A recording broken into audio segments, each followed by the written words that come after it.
Fíjense que la generosidad no es un simple acto de dar, sino que es una expresión ordenada de amor al prójimo y de obediencia al Señor. Cuando nosotros estudiamos a la luz de la palabra del Señor, ¿qué es lo que nos mueve en esa generosidad? Y es algo que vamos a estudiar en esta noche. Lo que nos mueve, lo que nos motiva es la gracia del Señor, amado hermano. Y en esta oportunidad, Pablo, después de haber estudiado lo que era la resurrección de los creyentes y sus implicaciones, ahora va a dar indicaciones con respecto a la ofrenda para los cristianos en Jerusalén. Él establece cosas prácticas y principios prácticos para que nosotros lo pongamos también en práctica, valga la redundancia, en este tiempo. Instruye a la iglesia a ofrendar con propósito, con regularidad, con orden y en responsabilidad. Cada creyente, cada semana, cada uno según haya prosperado, dice la palabra del Señor. Y esta generosidad, amado hermano, la Biblia lo amarra con ese fruto digno de arrepentimiento, de una vida transformada por el Evangelio y comprometida con el bienestar del cuerpo de Cristo. Esta generosidad edifica no solo al que recibe, sino también al que da. Así que en esta noche, espero primeramente el Señor que me alcance el tiempo, vamos a estudiar 3 aspectos de la generosidad que edifica. En primer lugar, el primer aspecto es que busca la unidad en Cristo. En segundo lugar, busca el orden y la diligencia. Y en tercer lugar, parte de la transparencia. Así que vamos a ir al versículo 1. Dice, ahora bien, en cuanto a la ofrenda para los santos. ¿Alguna vez usted se ha preguntado, hermano, o ha puesto en su mente y ha dicho, Señor, ¿cómo quisiera yo ganar el doble de lo que gano ahora para poder ofrendar o tener una mejor ofrenda para los hermanos de la iglesia? Porque lo que yo tengo en este momento no es suficiente. La capacidad económica que tengo en este momento no es suficiente para lo que quiero hacer. Algunos piensan que se necesita un mejor ingreso económico para empezar a ofrendar, para empezar a ayudar a otros hermanos en la fe. Y se queda todo en la intención. Hay una frustración, hay una tristeza de no poder hacerlo. Así que en esta oportunidad vamos a hablar acerca de qué significa actuar con generosidad y qué significa ofrendar a la luz de las Escrituras. Y espero que usted aprenda al igual que yo, porque el Señor nos manda a hacerlo en todo momento y vamos a estudiarlo en esta noche. Recuerden que nosotros venimos estudiando ya saliendo del capítulo 15 que habla acerca de la resurrección de los creyentes y el hecho de pensar que nosotros vamos a tener un cuerpo glorificado, un cuerpo que va a tener las mismas condiciones que el cuerpo resucitado de Cristo. El pensar en el futuro de esa manera, eso trae en este momento en nuestra vida una energía para poder continuar viviendo a la luz del Evangelio. Esa es una motivación que tenemos como creyentes, que el hecho, y lo estudiamos, el hecho que Cristo haya resucitado son primicias de nosotros. Es una garantía de que nosotros como creyentes vamos a resucitar. ¿Por qué? Porque Cristo resucitó y venció la muerte, y hemos estudiado en el versículo 26 que el último enemigo que Él va a derrotar es la muerte misma. Porque así están las Escrituras, Salmo 110. Entonces esto nos debe animar a caminar en el Evangelio. Y esto nos debe de llevar a vivir una vida en santidad en el presente, en el ahora. Todo lo que nosotros estudiamos acá, hermano, tiene implicaciones en la vida presente. Y es nuestra responsabilidad aplicarlo de manera inmediata en nuestra vida, hermano. Poder atesorar esas verdades, pero también ponerlas en práctica es parte de nuestra responsabilidad. Dios nos ha dado todos los medios, pero es nuestra responsabilidad empezarlo a hacer. Así que debemos de invertir nuestro tiempo, debemos invertir esfuerzos, debemos invertir recursos en el reino de Dios. Pero si usted se fija, dice en el versículo 1, ahora bien, en cuanto a la ofrenda para los santos, ¿a qué ofrenda se refiere Pablo en esta oportunidad? ¿O a qué se refiere con esa ofrenda para los santos? Debemos de entender que la pobreza, amado hermano y amada hermana, es un problema real en nuestros tiempos y ese mismo problema en el cual estaba enfrentándose Pablo en su tiempo. Hay pobreza. Los pobres estarán acá, aparece en el Evangelio. Sin embargo, el gobierno hasta cierto punto tiene la responsabilidad de cubrir hasta donde se pueda con esas necesidades, pero eso no implica que nosotros dejemos a un lado nuestra responsabilidad como iglesia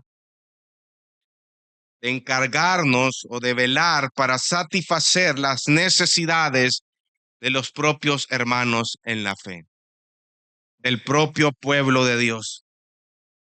Para Pablo, la pobreza representaba un compromiso fuerte en el ministerio que Dios le había encomendado.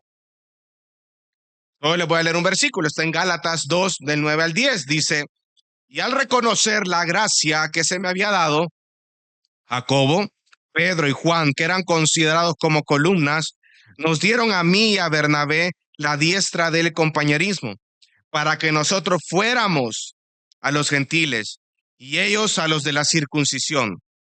Solo, y ojo, nos pidieron que nos acordáramos de los pobres, lo mismo que yo estaba también deseoso de hacer. Pedro, Jacobo y Juan, que eran columnas, dicen Gálatas, le habían pedido a Bernabé y Pablo una tan sola cosa: acuérdense de los pobres. Acuérdense de los pobres. Por eso los pobres era algo que Pablo tenía presente, tenía en mente, acordarse de los pobres. Y es algo muy destacable, muy notable en este capítulo de los Corintios. Porque él inicia en el versículo 1 diciendo algo, que es una ofrenda para los santos. Haced vosotros también como instruía a las iglesias de Galacia. Cuando habla santos, está hablando de hermanos en la fe. Posteriormente, en el versículo 3, o también usted lo puede ver en el capítulo 16, en el tema o en el título de ese capítulo, dice que es una ofrenda hacia los hermanos en Jerusalén. Cuando habla de ofrenda a los santos, está hablando de una ofrenda hacia los hermanos de la iglesia en Jerusalén, en donde existía una gran necesidad. Y esta es una de las 3 veces en la que Pablo menciona acerca de esta ofrenda, que en el griego significa colecta, recolección. En esta oportunidad, él dice que es para los hermanos santos de la iglesia de Jerusalén. Ahora, esto nos lleva a preguntarnos a nosotros, ¿por qué existía la pobreza en Jerusalén en tiempos de Pablo? Y saben, por lo menos encontré alrededor de unas 4 razones que quiero compartirle a ustedes del por qué la iglesia de Jerusalén estaba pasando, por qué en Jerusalén existía la pobreza. En primer lugar, porque en los tiempos de Jesús, y nosotros cuando hablamos de Jerusalén, siempre lo relacionamos en los tiempos de Salomón, en los tiempos de David. Sin embargo, en los tiempos de Jesús, Jerusalén era una ciudad pobre. Y no solamente eso, sino que era una ciudad que estaba muy poblada. Era un lugar muy religioso.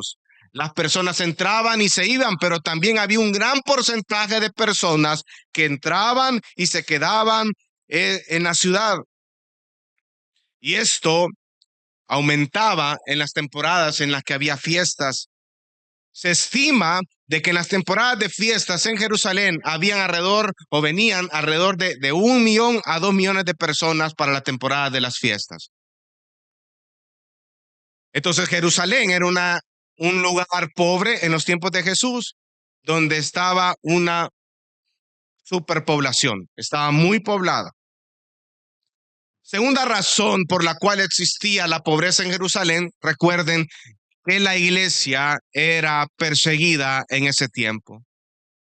No solamente en ese tiempo, actualmente también la iglesia era perseguida, pero en Jerusalén eran perseguidos a causa de su fe. Eso llevaba a los cristianos a tener dificultades para encontrar un trabajo, para pedir ayuda o para pedir auxilio monetariamente hablando, económicamente hablando, en una sinagoga. Un judío no podía prestar una ayuda para una persona que creía en un Mesías que estaba crucificado. Y se les cerraba las puertas a los hermanos en la fe por causa de lo que ellos creían. La persecución era algo que se menciona en los Hechos, se menciona en la segunda carta de Tesalonicenses, se menciona también en las cartas de Pedro. Los cristianos eran perseguidos a causa de la fe y les costaba encontrar un empleo a causa de ello. Increíble, ¿no? Yo me puse a pensar, si esos tiempos vinieran ahora aquí en El Salvador y llegara un momento en el cual fuéramos perseguidos por causa del Evangelio, ¿cuántos de los que estamos acá nos mantendríamos firmes en lo que creemos en Cristo? Es bien fácil decir que creo en Jesús cuando las cosas están bien. Pero imagínate que te digan, no te vamos a dar este trabajo porque tú eres cristiano, porque tú eres cristiana. Te vamos a matar porque tú eres cristiano y vamos a hacer una plaza para que los demás tengan diversión. Tú crees en Cristo, vas a morir por Él. Las condiciones cambian, entonces, esa es una pregunta que yo me hice. ¿Qué tanto estarían los hermanos en la fe continuamente reuniéndose los días domingo, partiendo el pan, celebrando la cena del Señor, si hay persecución en la vida de ellos? Ahora, debemos de recordar también, y esto es una tercera razón, de que el nacimiento de la iglesia se da en el Pentecostés, en un momento donde había mucha población y donde había muchos peregrinos que recibieron a Cristo Jesús y creyeron en Él. Y esos peregrinos se quedaron en Jerusalén. Y los hermanos en la fe se encargaban de darles alimento, de darles un techo, porque eran parte de la misma familia en la fe. Lo recibieron en sus casas. Pero el hecho de recibir a personas peregrinas en la casa implicaba también que había que darles de comer, que había que cubrir sus necesidades básicas, y la iglesia daba recursos para ello. Cuarta razón, según Hechos 11:27, Jerusalén en ese momento estaba pasando por una gran hambre. 11:27, de hecho, se lo voy a leer. Dice: por aquellos días unos profetas descendieron a Jerusalén de Antioquía, y levantándose uno de ellos llamado Agabo, daba a entender por el Espíritu que ciertamente había una gran hambre en toda la tierra, y esto ocurrió durante el reinado de Claudio. Jerusalén estaba pasando por una hambruna que duró alrededor de 4 años, hermano. Entonces, al punto que los quiero llevar es de que verdaderamente sí existía una enorme necesidad en la iglesia de Jerusalén. Pero Pablo lo vio como una tremenda oportunidad que Dios había dado para sembrar en la vida de otros. Pablo lo veía como una oportunidad. ¿Para qué, hermanos? Y es algo que quiero destacar en esta noche. Hermanos que estaban pasando por situaciones de pobreza que eran de Jerusalén. Jerusalén era una iglesia que en su mayoría estaba conformada por judíos. ¿Y a quién le dice Pablo que envíen ofrendas? ¿A quién les está diciendo? A los corintios, que son gentiles. Pablo lo que estaba buscando era construir esta unidad que ya existe en Cristo entre los judíos y los gentiles. Él vio una oportunidad para poder sembrar este pueblo gentil que pueda dar, que pueda sembrar a otros hermanos en la fe, a otra familia en la fe que está en Jerusalén. Vio una oportunidad para construir esa unidad que ya existía en Cristo Jesús. Por eso el primer aspecto que vamos a estudiar en esta noche es que la generosidad que edifica se enfoca en la unidad en Cristo. Pablo sabía y él decía a los gentiles, no solo a los corintios, usted puede ver, dice que así también como instruía a las iglesias de Galacia, Pablo no solo instruyó a los corintios, instruyó también a las iglesias de Galacia, Asia Menor, Acaya. Y detrás de esa ofrenda existe un fundamento teológico bastante fuerte y es la unidad del cuerpo que existe en Cristo. Como dice Efesios 2, del versículo 11 al 18. Cristo es nuestra paz y de ambos pueblos hizo uno, derribando la pared intermedia de separación y nos reconcilió con Dios a los dos en un cuerpo por medio de la cruz, habiendo dado muerte a la enemistad, dice el versículo 16. Y ese es el punto, la unidad en Cristo. Ese es el fundamento teológico detrás de esta ofrenda, lo que estaba buscando Pablo en medio de todo esto. Entonces, además de poder ayudar al pobre con sus necesidades básicas a través de la ofrenda, representaba una oportunidad para consolidar la unidad del pueblo de Dios por medio del amor.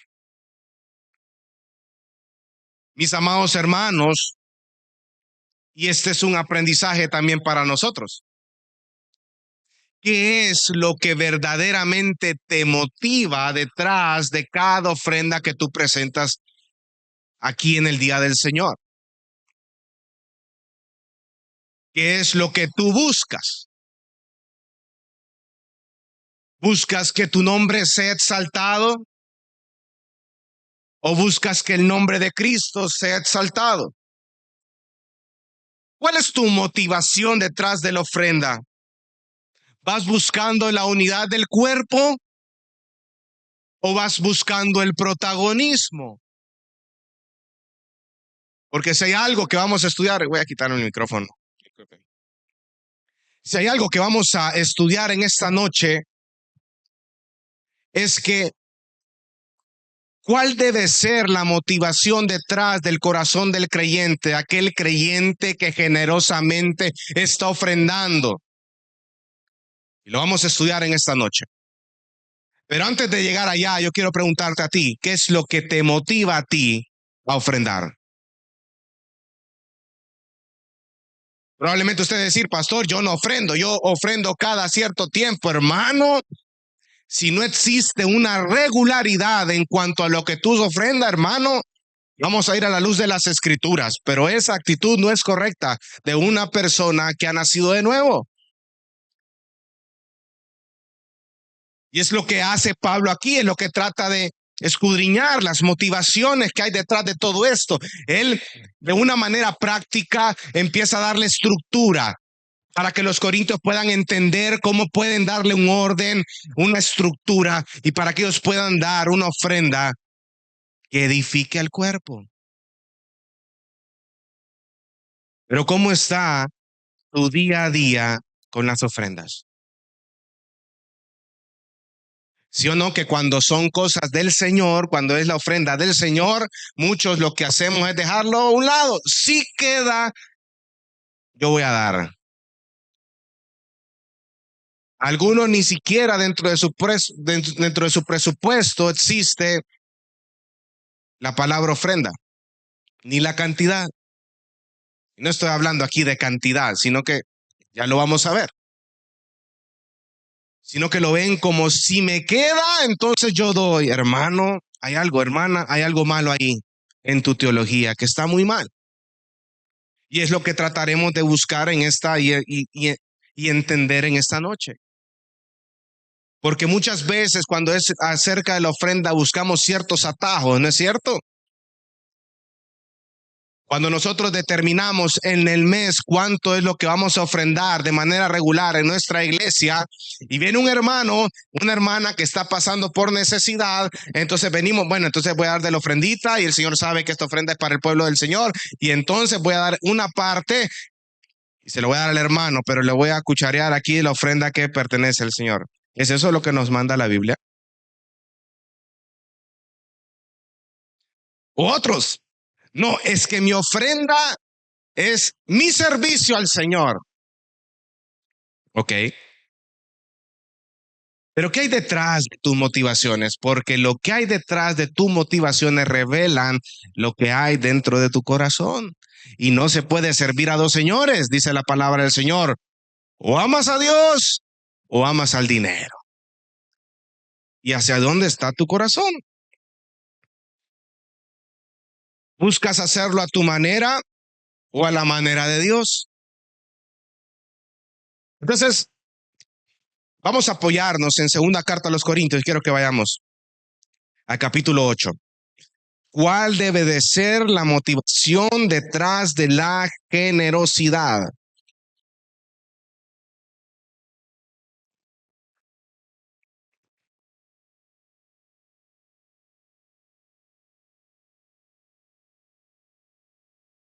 Y mire lo que dice el versículo 1. Dice, ahora hermanos, les damos a conocer el qué, la qué, no lo escucho, la qué, la gracia de Dios que ha sido dada en las iglesias de Macedonia.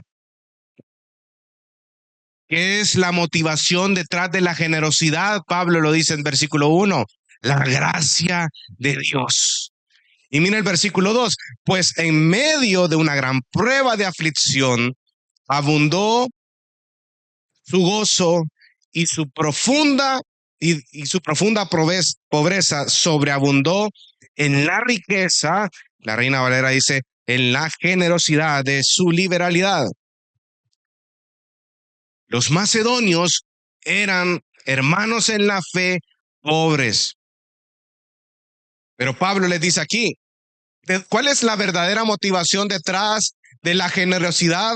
La gracia de Dios, todo parte de la gracia de Dios que ha descendido en la vida de los creyentes y que en medio de una situación de pobreza y de aflicción, eso no los detuvo a los hermanos de Macedonia para poder ofrendar, sino que al contrario, como tenían un corazón transformado por causa del evangelio de Cristo, ellos vieron la oportunidad de sembrar en otros hermanos. ¿Y cómo lo hicieron? ¿Tristes?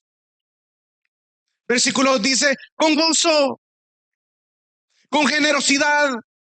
Para ellos era una oportunidad. ¿Pero por qué? Porque su verdadera motivación detrás de esa ofrenda era la gracia de Dios que sobreabundaba en la vida de ellos.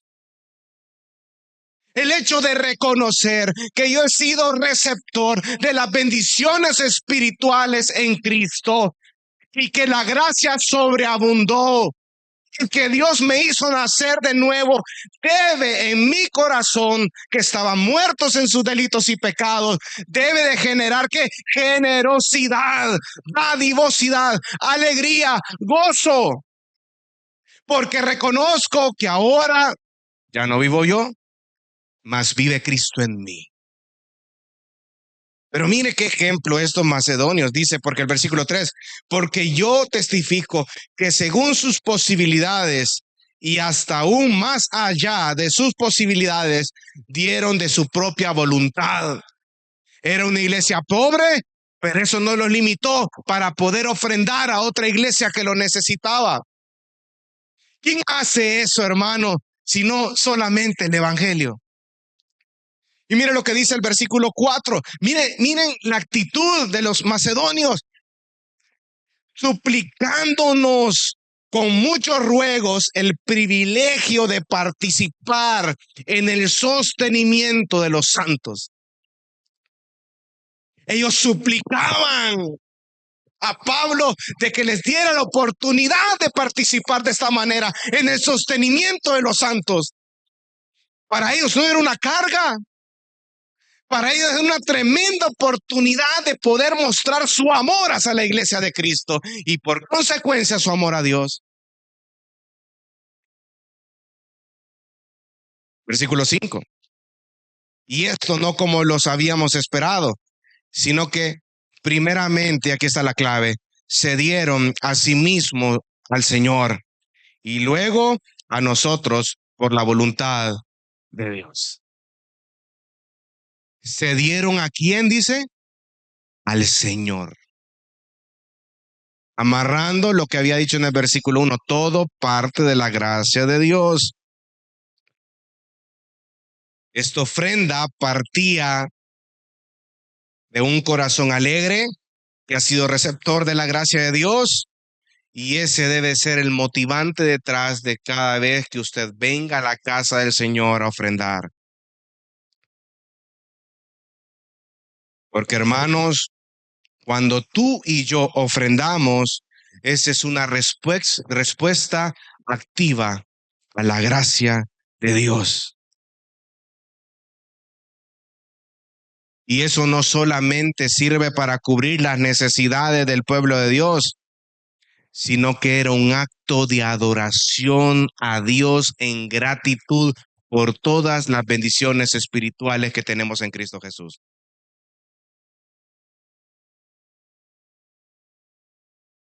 Ahora, hermano y hermana, ¿cuáles son las principales excusas que tú y yo ponemos a la hora de ofrendar? ¿Qué es lo que más regularmente tú excusas?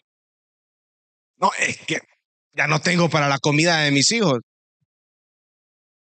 No, es que hubiera visto, pastor, es que hoy el Uber se me disparó el Uber en estos días porque eran vacaciones y ya no podía.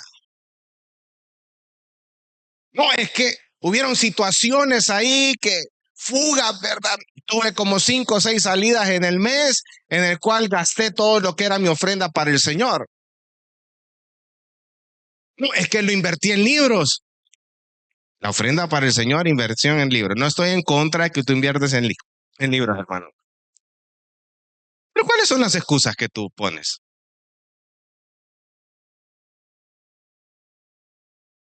Piensa, no quiero que me digas. Estoy pensando en algunas. Pero siempre a la hora de ofrendar, presentamos excusas, porque eso revela la condición de nuestro corazón. Ahora, agarremos todas esas excusas que nosotros ponemos. No, es que lo ocupé en tal cosa y que lo destiné para tal cosa, es que no me alcanzó el dinero. Agarremos todas las excusas y la más noble, agarre la más noble que usted tenga ahorita bajo su bolsillo. Y agarre 2 Corintios 8, versículo 1. La gracia de Dios. ¿Cree usted que esa excusa es valedera ante la gracia del Señor?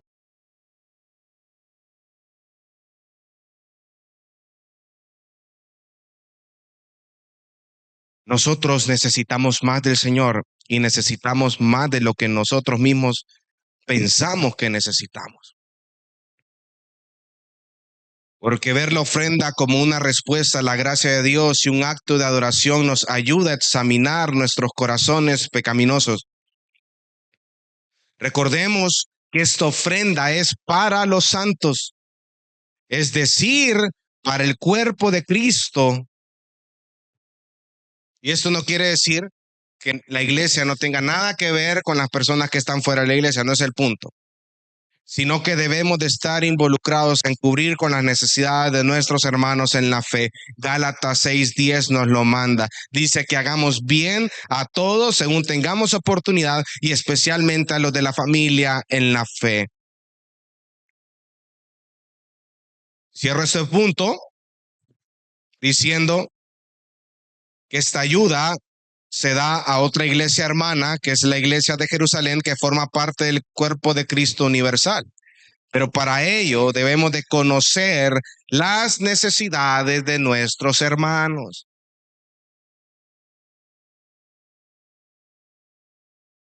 ¿Saben? En otras palabras, lo que estamos diciendo ahorita es que necesitamos involucrarnos más en la vida de las personas.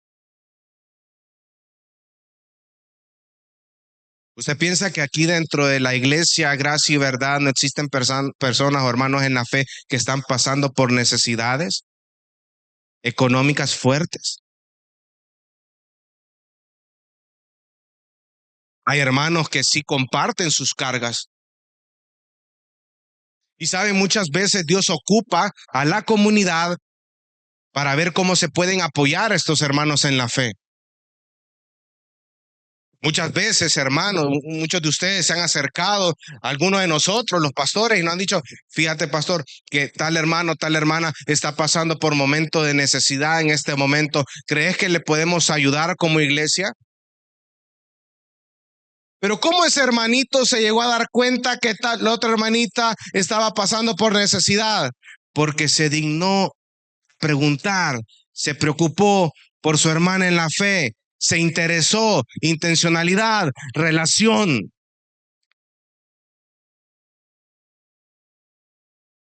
Entonces aquí nos lleva a relacionarnos con nuestra familia en la fe. Pero esta ofrenda, y es el segundo aspecto de la generosidad que edifica, esta ofrenda se debe de hacer con diligencia y con orden. Y ese es el segundo aspecto que vamos a ver en esta noche. Mire el versículo 2, volvamos a 1 Corintios 16. Pablo, luego de haber mencionado de esa ofrenda hacia los santos en Jerusalén, él dice en el versículo 2, el primer día de la semana, cada uno de ustedes aparte y guarde según haya prosperado, para que cuando yo vaya, no se recojan entonces ofrendas. Aprendimos el primer aspecto, que era la unidad, busca la unidad del cuerpo de Cristo. Aprendimos que el verdadero motivante detrás de la generosidad, según Corintios 8:1, me dice que es la gracia de Dios. Entonces, luego de haber aprendido el motivo por el cual ofrendamos y que este es un acto de adoración y gratitud a Dios por las bendiciones que recibió en Cristo Jesús, Pablo ahora le empieza a dar un poco más de orden y estructura y da ciertos principios y ciertas indicaciones para los corintios que nos pueden servir a nosotros para poder ayudar, de poder hacerlo de una manera práctica, consistente, de manera diligente. Entonces, hermano, es lo que vamos a ver. Mire lo primero que dice Pablo en el versículo 2. Él menciona en el versículo 2 que el primer día de la semana, lo primero que menciona él es el tiempo. ¿En qué momento se debe hacer? El primer día de la semana. Debemos de entender que para los cristianos el primer día de la semana, ¿cuál es, hermanos? ¿Por qué? Porque Cristo resucitó. Y este versículo se ocupa mucho para poder sostener el hecho de que para los cristianos el primer día de la semana es el domingo, por la resurrección de Cristo. Por eso es que se escogió el día domingo para adorar a Dios y para tener comunión. entre los hermanos en la fe. Entonces Pablo lo que está diciendo en el versículo 2, que es el primer día de la semana, está trayendo estructura, está trayendo orden, un recordatorio, una constancia, regularidad. Entonces acuérdense que cuando nos reunimos acá como comunidad en la fe, recordamos quiénes somos en Cristo. La iglesia primitiva en Hechos 27 dice que cada vez que se reunían el primer día de la semana, es decir, el domingo, ellos se reunían para partir el pan y para poder ser enseñados y para poder celebrar la cena del Señor y tener comunión unos con otros. Entonces era un momento propicio para poder recordar que existían hermanos en la fe, pobres en Jerusalén, que necesitan de apoyo económico para sus necesidades básicas. El momento era el propicio, y dice Pablo acá, es el primer día de la semana. Ahora, establece un tiempo, porque el día domingo el pueblo de Dios se reúne ¿para qué? Para adorar a Dios. Y ojo, hay algo que quiero resaltar. Y es que la manera como tú manejas tus finanzas está muy ligada a lo que tú adoras.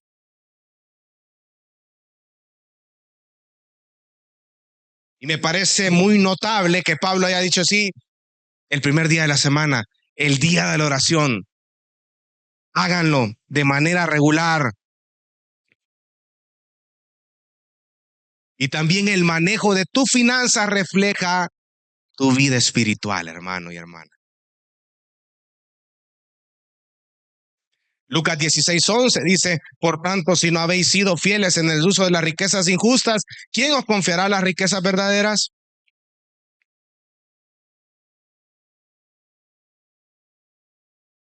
Si podemos determinar tu espiritualidad a partir del manejo que tú haces de las finanzas, ¿cómo será el resultado, hermano y hermana?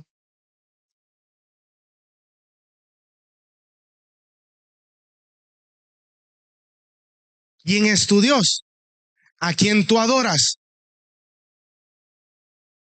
No se puede servir a dos señores, dice acá en la palabra del Señor.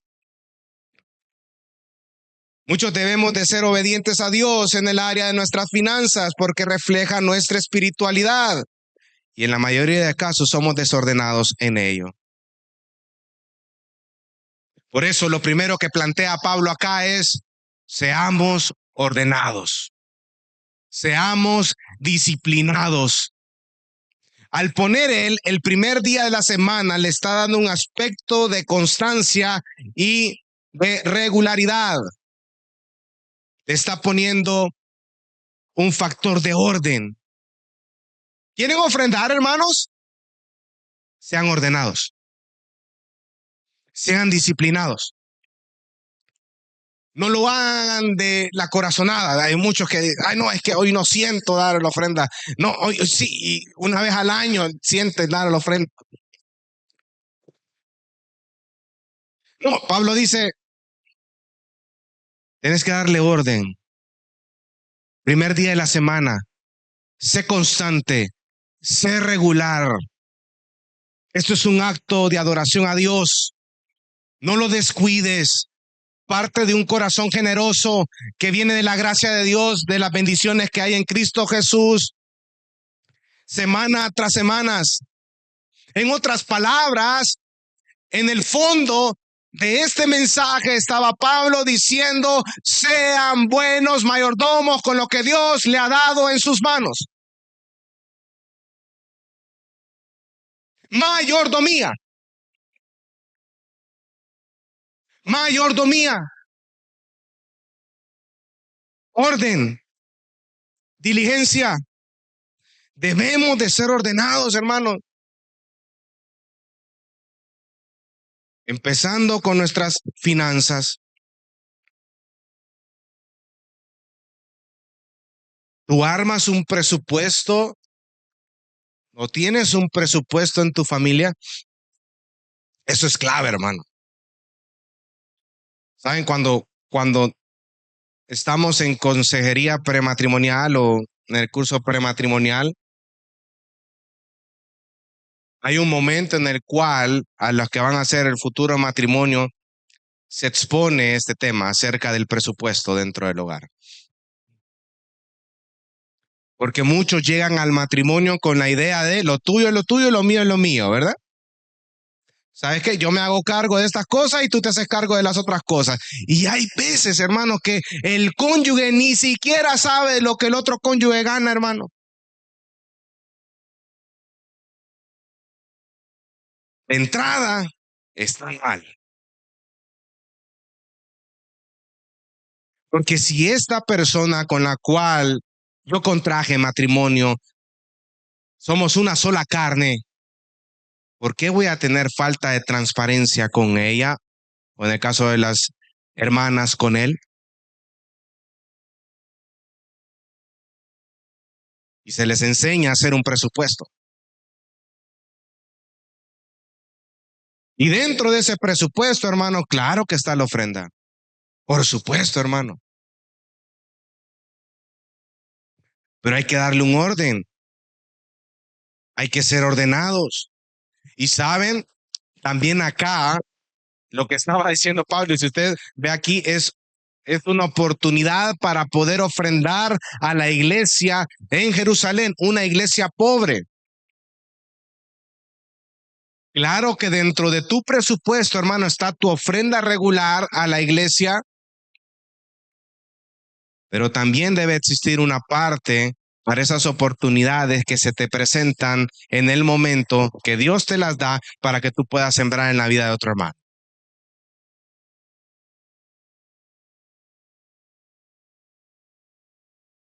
Y eso es lo que nos cuesta, hermano. Y mire, dice el versículo 2, después de haber definido el tiempo, es el primer día de la semana, después que dice, después de la coma, cada uno de ustedes. Esto es algo que nos corresponde a todos los que estamos acá. Pónganle atención, dice cada uno de ustedes. Nadie está fuera o nadie está exento de ello.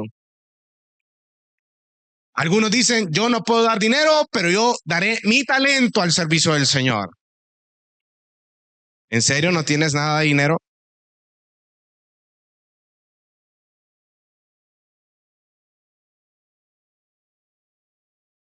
Porque creo que detrás de esa frase lo que existe es una falta de mayordomía en tus finanzas. Hermanos, si hasta los niños, nuestros hijos en kids, ellos guardan una parte,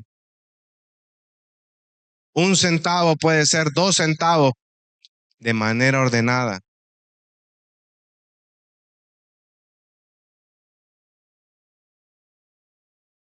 Porque esas situaciones reflejan la condición de tu corazón, hermano. Entonces esto es algo que nos corresponde a todos, a ser buenos mayordomos de lo que Dios nos ha dado. Y no quiero que se me entienda acá que estamos hablando de cantidad, ese no es el punto. Estamos hablando de regularidad, constancia, por la gratitud que tengo a Dios. Porque ese es el verdadero motivante detrás de la generosidad, la gracia de Dios en mi vida. Entonces, hermanos, algunos pueden pensar que no tienen los recursos y aquellos que piensan que no tienen los recursos, ay, pastor, yo soy pobre, ni me alcanza ni nada. Los llevaría en amor a poder leer nuevamente segunda carta a los Corintios capítulo 8 con el ejemplo de los macedonios.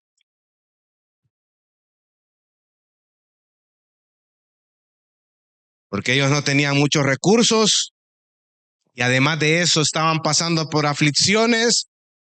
Sin embargo, ellos querían ofrendar generosamente a los hermanos en Jerusalén. Porque dice la palabra del Señor en el versículo 4 y 5, que ellos se dieron primeramente a Dios. Y no estábamos hablando de cantidad, hermano, no, en ninguna manera, pero ellos tenían el corazón en el lugar correcto. Ellos reconocían que todo lo que ellos eran, todo lo que ellos estaban siendo partícipes de la iglesia de Cristo venía de la gracia de Dios. Por eso cuando vieron la oportunidad de que había una iglesia en Jerusalén en la cual estaba pasando por necesidades, ellos le decían a Pablo, yo voy a dar más de sus capacidades. Porque vieron la oportunidad de parte del Señor. Siempre hay algo que dar, hermano. Siempre hay algo que dar. Si no eres fiel en lo poco, no lo serás en lo mucho. Aquellos que dicen, no, es que como quisiera tener el doble de ingreso que tengo. Si no lo haces en el poco ingreso que Dios en su gracia te ha permitido dar en este momento, si no lo practicas de forma regular, consistente, en acto de adoración a Dios, en lo poco, no lo vas a hacer en lo mucho, hermano. Porque ahí revela la condición de tu corazón. El dinero no va a cambiar tu espiritualidad, sino que es un acto de confianza en Dios, hermanos, porque primero hay que darse a Dios. Volvamos al versículo 2, dice, Pablo definió el tiempo y ahora dice el versículo 2, aparte y guarde según haya prosperado. En segundo lugar, aparten y guarden. ¿Van viendo cómo él le va dando estructura? ¿Cómo él le va dando orden? Y les dice, aparten y guarden. Sean intencionales en hacer esto. El apartar y guardar implica voluntad. Una voluntad que me lleva a actuar, a la acción. Esa buena costumbre de dar para el Señor.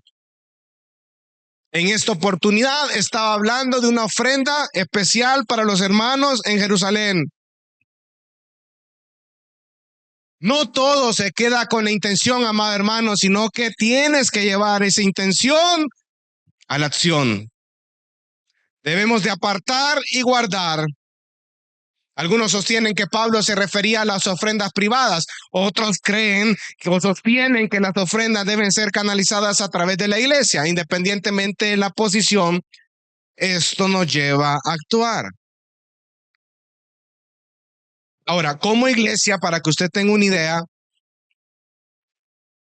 muchos de ustedes están pendientes de las necesidades de otros hermanos en la fe. Por eso usted puede ver que en el sobrecito que dan ahí para la ofrenda, parece ofrenda de sostenimiento y ofrenda especial. La ofrenda de sostenimiento es esa ofrenda regular. La ofrenda especial, a veces los hermanos ponen una ofrenda especial porque conocen la necesidad de una hermana, de un hermano en la fe, y ponen esa ofrenda especial, es para tal hermana, es para tal hermano, es para tal familia. Y ponen la cantidad. Luego se registra con los hermanos que están a cargo de las finanzas y posteriormente se da a la familia que iba dirigida esa ofrenda especial, se le hace llegar esa ofrenda especial. Lo canaliza a través de la iglesia. Y hay muchos hermanos que ofrendan especialmente de manera regular aquí en la iglesia, aparte de la ofrenda de sostenimiento.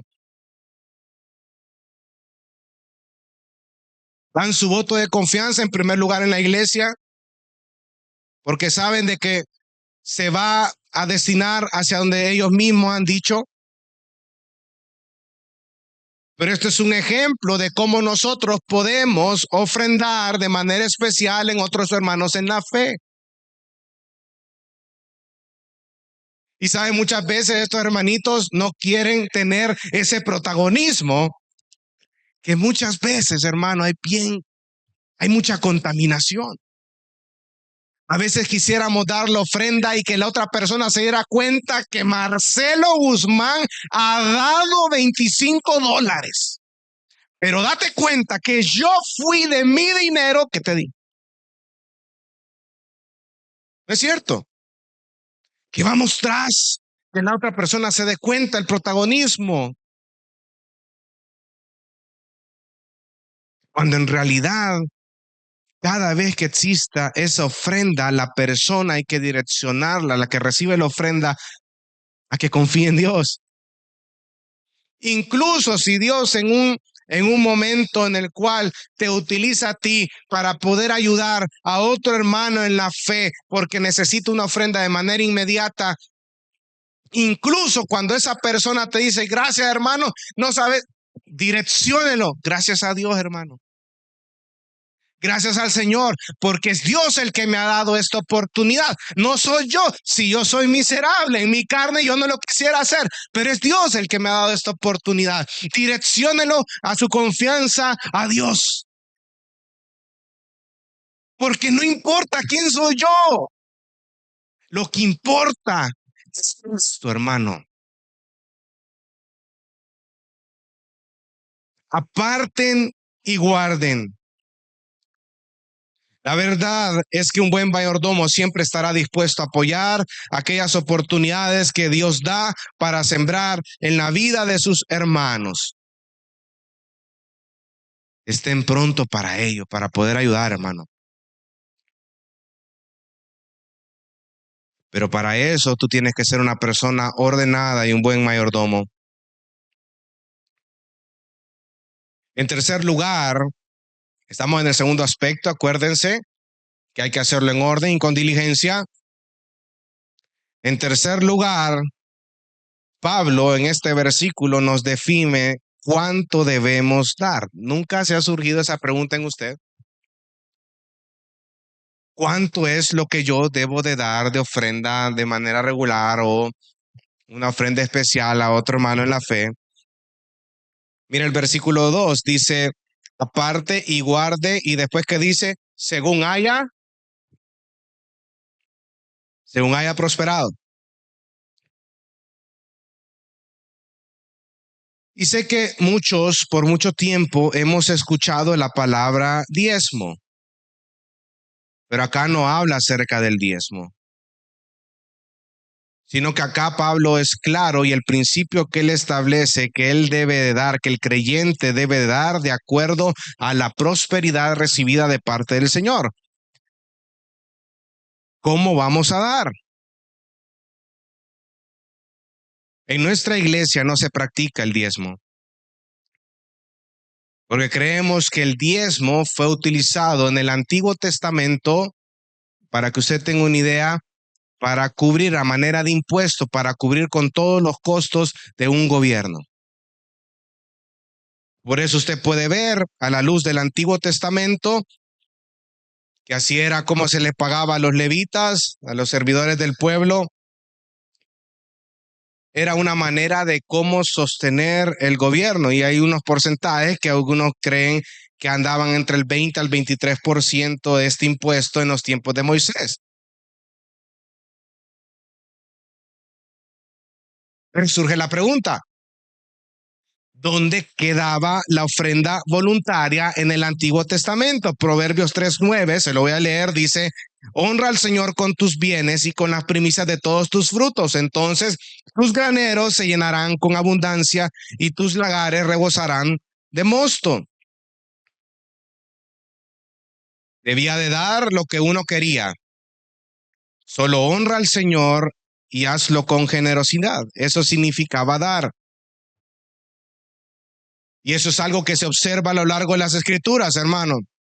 Dar lo que se propone en el corazón. Usted lo puede ver en personajes desde el Antiguo Testamento, Abraham, Abel, Noé, el pueblo de Israel. Es interesante porque si usted va a Éxodo 35:5, dice, tomen de entre ustedes una ofrenda para el Señor y todo aquel que sea de corazón generoso. Una ofrenda voluntaria que parte de un corazón generoso. Dios solo quiere que des lo que quieras dar, lo que estás dispuesto a dar. Y es bien interesante que en Éxodo 35, ese mismo pueblo, posteriormente, dice Moisés, que dieron tanto el pueblo de Israel para la construcción del templo, que les dijo, ya con lo que tenemos es suficiente. Pero parte de la generosidad. Entonces, hermano, todo lo que necesitamos es un corazón dispuesto a dar. Porque todo parte de la gracia de Dios, como dice 2 Corintios 9:6-8, que dice, pero esto digo, el que siembra escasamente también segará, y el que siembra abundantemente, abundantemente también segará. Que cada uno dé como propuso en su corazón, como propuso en su corazón, no de mala gana, ni por obligación, porque Dios ama al dador alegre, y Dios puede hacer que toda gracia abunde para vosotros, a fin de que teniendo siempre todo lo suficiente en todas las cosas, abundéis para toda buena obra. Entonces, volviendo a Corintios 16, versículo 2, ¿cuánto debo de dar? Dice aquí Pablo, según haya prosperado. Y la palabra prosperar en el griego significa ser llevado por un buen camino. En otras palabras, hermano, el agente que trae la prosperidad es Dios, a quien el creyente debe dar su ofrenda con acción de gracias. ¿Cuánto debes de dar? Lo que determina tu corazón.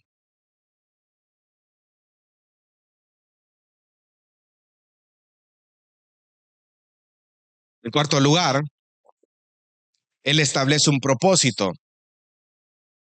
Dice al final del versículo 2, para que cuando yo vaya no se recojan entonces ofrendas. Al realizarlo de manera ordenada, de manera regular, eso garantizará una ofrenda más abundante que una sola colecta el día de que Él llegara. ¿Se da cuenta la importancia del orden? Por eso Pablo detiene este versículo 2 y da ciertas indicaciones para que de manera práctica esa ofrenda alcanzase las personas que deben de alcanzar, pero lo máximo que se puede hacer. Pero no lo hagan de manera precipitada, dice. Sino hay que darle estructura y orden para extender esa ayuda lo más que se pueda. Mis amados hermanos, ese es un compromiso que nosotros tenemos como iglesia, poder hacerlo de manera regular, de manera estructurada, porque usted no sabe en qué momento va a venir la necesidad a la vida de un hermano en la fe, y cuando llegue ese momento de necesidad, entonces la iglesia está dispuesta a apoyar a ese hermano, esa hermana en la fe.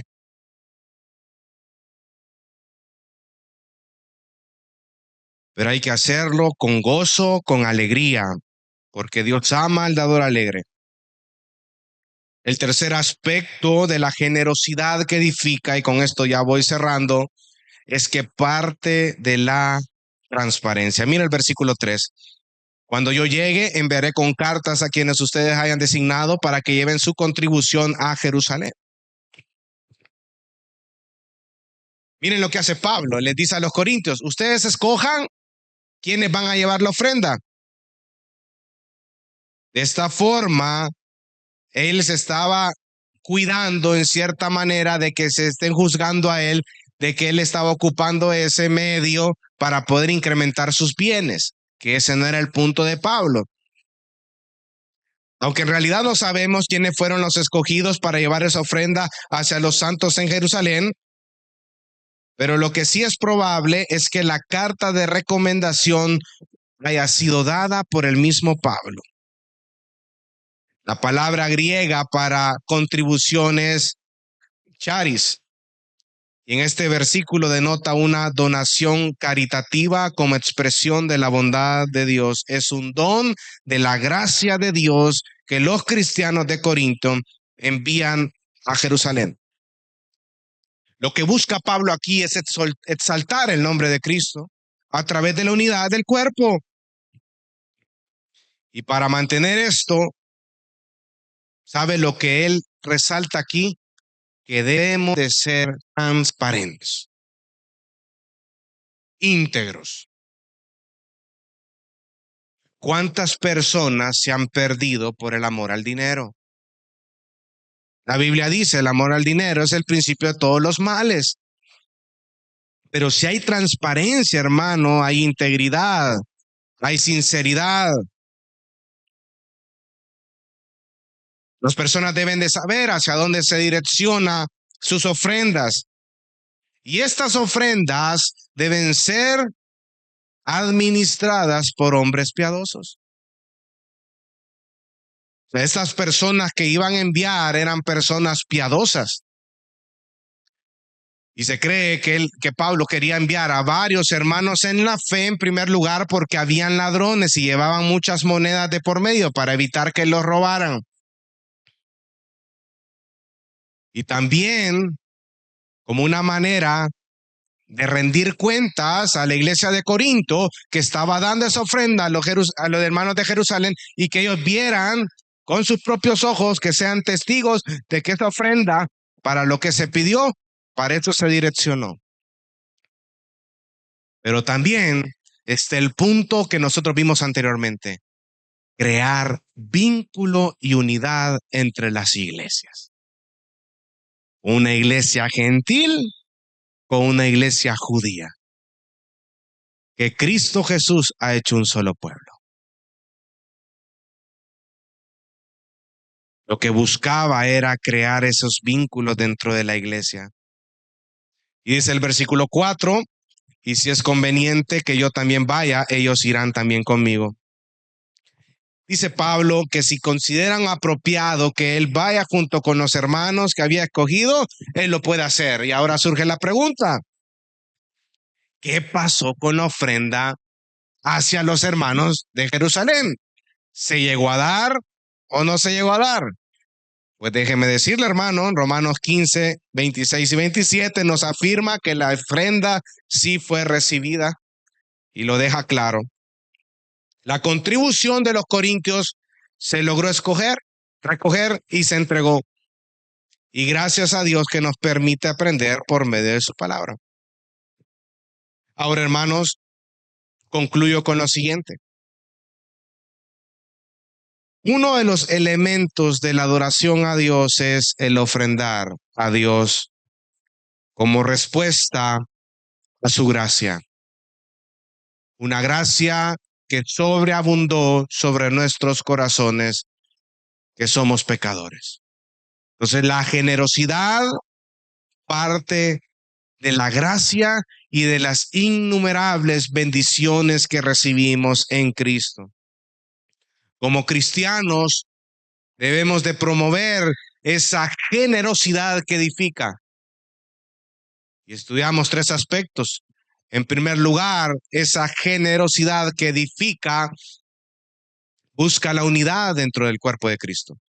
En segundo lugar, busca orden y busca diligencia, estructura, regularidad.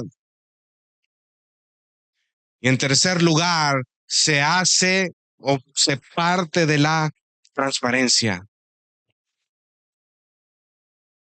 Según lo que hayamos prosperado, como lo hemos propuesto en nuestro corazón, con alegría, ya que Dios ama al dador alegre. Esta enseñanza, hermano, refleja la provisión de Dios para su pueblo.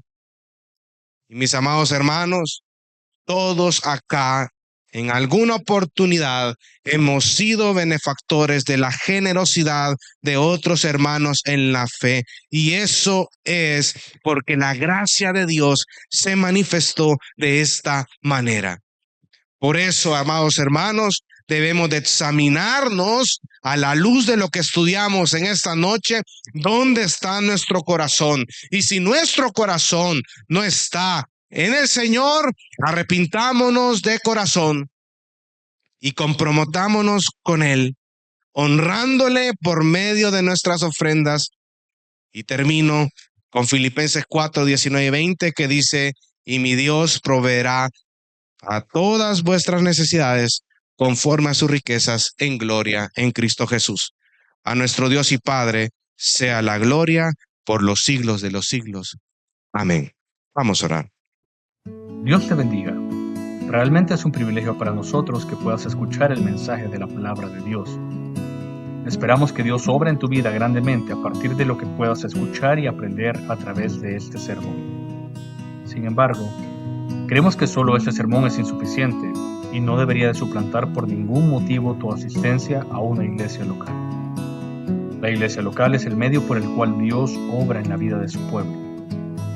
Te motivamos a que busques una iglesia sana donde congregarte o puedas contactarte con nosotros en nuestras redes sociales para que nos puedas visitar. Será un gusto poder servirte y que podamos juntos adorar a Dios en comunión con sus redimidos mientras aprendemos de su palabra. Que el Señor te bendiga.